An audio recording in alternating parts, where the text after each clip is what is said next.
Bismillahirrahmanirrahim. Respected teachers and dear students, Assalamu alaikum.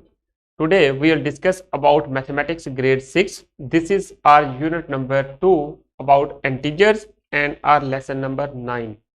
In this lesson we will discuss the SLO, multiply up to 2-digit like and unlike integers and verify commutative, associative and distributive laws.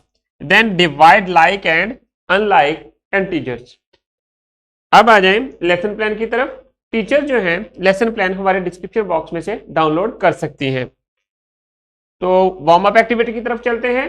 Observe करें जिस तरह के मैंने box बनाया है, हर student ने इस तरह बॉक्सेस बनाने हैं और फिर टॉप के ऊपर जो है हॉरिजेंटली 1 से लेकर 6 तक नंबर राइट कर देने हैं।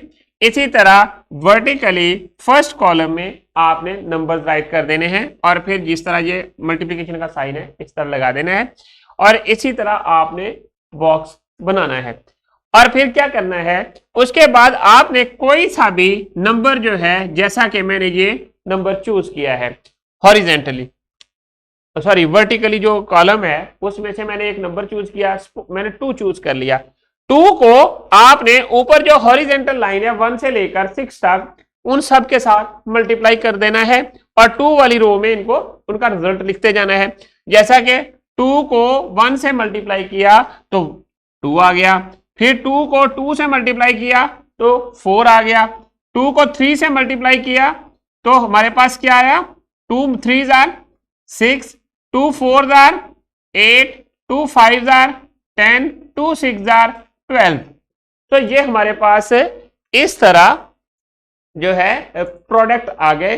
ये दोनों के सेम साइन थे। मैंने आपको प्रीवियस लेसन में बताया था कि आप लोगों ने जो है, जो हम लोग सेम साइन वाले नंबर्स को जब मल्टीप्लाई करेंगे तो उनका जो रिजल्ट है वो जो है पॉजिटिव साइन वाले नंबर्स को अगर मल्टीप्लाई करेंगे आपस में तो रिजल्ट जो है वो हमेशा पॉजिटिव आ जाएगा। लाइक इंटीजर्स का जो रिजल्ट है ऑलवेज पॉजिटिव होता है। सो अब आपने एक चीज देखनी है कि इस तरह पूरा आपने बॉक्स बनाना है और फिर इस बॉक्स को कंप्लीट करना है जिस तरह मैंने रो जो है 2 वाली कंप्लीट की है।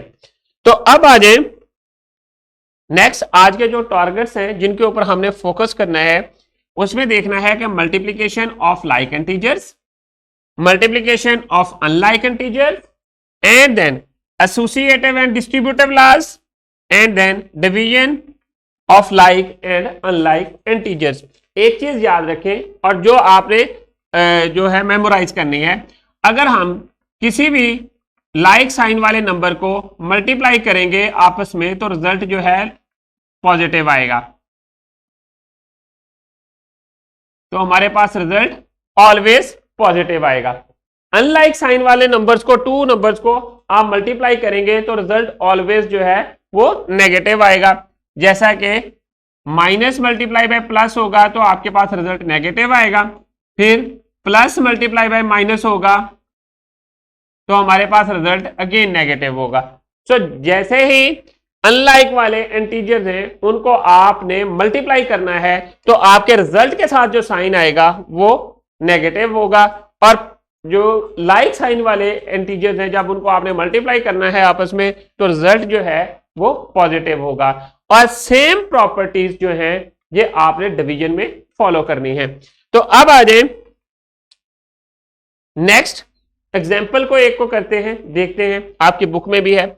अब हमारे पास प्लस का 14 है और प्लस का 15 है, दोनों के साथ पॉजिटिव का साइन है। अगर किसी इंटीजर के साथ कोई साइन नहीं होता तो उसका मतलब पॉजिटिव का साइन होता है। और मैंने आपको बताया था कि 2 लाइक इंटीजर्स वाले नंबर को हम लोग जब मल्टीप्लाई करते हैं तो रिजल्ट ऑलवेज पॉजिटिव आता है। सो हमने क्या करना है, प्लस 40 मल्टीप्लाई बाय प्लस 15 तो हमारे पास जो आंसर आएगा प्लस 600।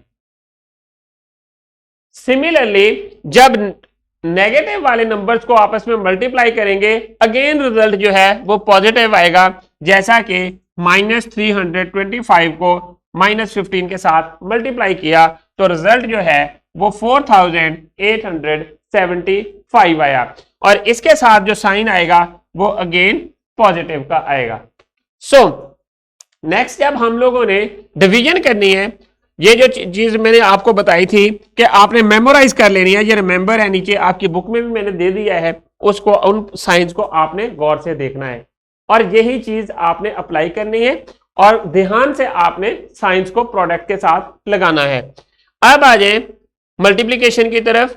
मल्टीप्लीकेशन में वो सेम प्रॉपर्टीज होती हैं कि जब हम लोगों ने टू लाइक साइंस वाले इंटीजर्स को डिवाइड करना है, डिवाइजर और डिविडेंड के साथ अगर पॉजिटिव साइन है तो रिजल्ट में पॉजिटिव आएगा, अगर डिवाइजर और डिविडेंड के साथ नेगेटिव साइन है तो तब भी रिजल्ट में पॉजिटिव आएगा।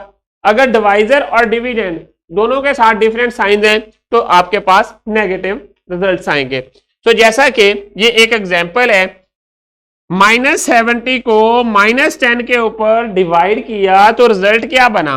ये तो एक तो लॉन्ग डिवीजन मेथड से दिया हुआ है, दूसरा आप इसको फ्रैक्शन मेथड से करेंगे तो तब आपके साइंस जो दोनों हैं वो साइंस के साथ कट जाएंगे, तो आपके पास और 0 से तो 7 रिजल्ट आ गया और 7 के साथ प्लस का साइन आएगा जो कि हम लोग रिप्रेजेंट नहीं करते।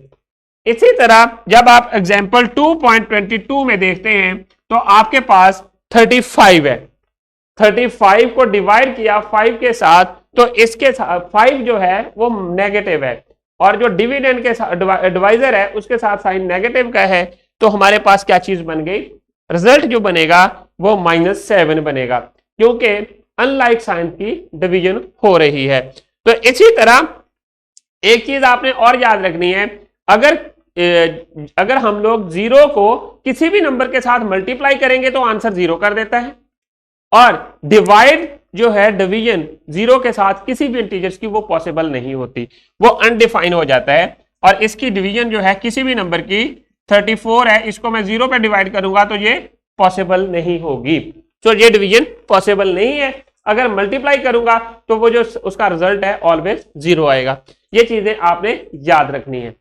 अब इसी तरह जो कम्यूटेटिव प्रॉपर्टी है, जैसा कि हम लोगों ने एडिशन ऑफ इंटीजर्स में की थी कि कम्यूटेटिव में क्या होता है कि जो 2 इंटीजर्स हैं हम लोग सेट ऑफ इंटीजर्स से लेते हैं और उनको जब हम लोगों ने मल्टीप्लाई करना है तो जो रिजल्ट आएगा वो भी इंटीजर होना चाहिए, तो इट मींस के कम्यूटेटिव प्रॉपर्टी जो है वो आपकी होल्ड करती है। जैसा कि मैं यहां पर 3 लेता हूं सेट ऑफ इंटीजर से और इसके साथ मल्टीप्लाई करता हूं -5 को, जो रिजल्ट आता है वो -15 आता है। सो 15 is also an integer, it means जो कम्यूटेटिव प्रॉपर्टी है वो होल्ड करती है। अगर मैं कोई से भी 3 इंटीजर्स लेता हूं सेट ऑफ इंटीजर्स में से तो उनको आपस में मैं जब मल्टीप्लाई करूंगा जब डिफरेंट ऑर्डर में तो दोनों ऑर्डर चेंज करने से उनके ऊपर कोई इफेक्ट नहीं आएगा उनके प्रोडक्ट के ऊपर। जैसा कि 3 है मल्टीप्लाई बाय 2 है और फिर मल्टीप्लाई बाय -3 है, 3 2 6 3 18, इसका जब मैं ऑर्डर चेंज कर दूंगा तो ये इसको वो देन भी आंसर जो है 18 ही आएगा। जैसा कि 3 मल्टीप्लाई बाय 2 मल्टीप्लाई बाय -3, तो अगेन आंसर जो है -18 आएगा। इट मींस के एसोसिएटिव प्रॉपर्टी जो है वो होल्ड करती है।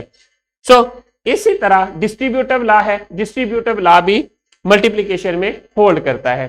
सो अब आ जाए नेक्स्ट वर्कशीट है, ये वर्कशीट हर स्टूडेंट ने क्लास में कंप्लीट करनी है, कंप्लीट करने के बाद अपनी टीचर को सबमिट करवा देनी है और इसके साथ साथ जो है इंडिविजुअली एक्सरसाइज जो है आपकी उसको आपने कंप्लीट करना है।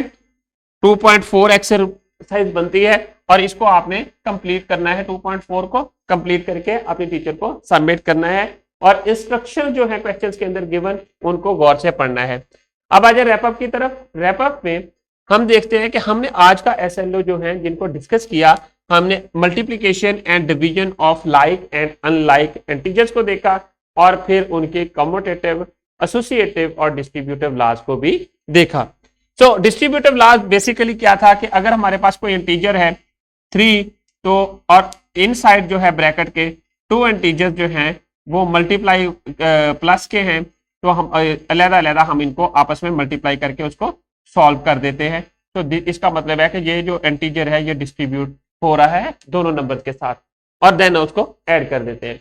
अब आ जाए एक्सरसाइज 1.6 में और इसमें इस एक्सरसाइज को आपने कंप्लीट करना है घर पे, और कंप्लीट करने के बाद आपने टीचर को सबमिट करवा देनी है। इसके साथ साथ एक एक्टिविटी है और प्रोजेक्ट बेस्ड है, और इसको आपने कंप्लीट करना है। ये टास्क शीट है, इसमें से आपने पॉसिबल वे जो है वो फाइंड करना है। अब आ जाए डिस्क्रिप्शन बॉक्स की तरफ। डिस्क्रिप्शन बॉक्स में आप लोगों के लिए लेसन प्लान, एक्स्ट्रा एक्टिविटीज और पावर पॉइंट प्रेजेंटेशन अवेलेबल हैं। तो students, thank you very much. I hope कि आप लोगों को आज के लेसन की समझ आ गई है। इंशाल्लाह we will see in our next lesson with new SLO. अल्लाह हाफिज।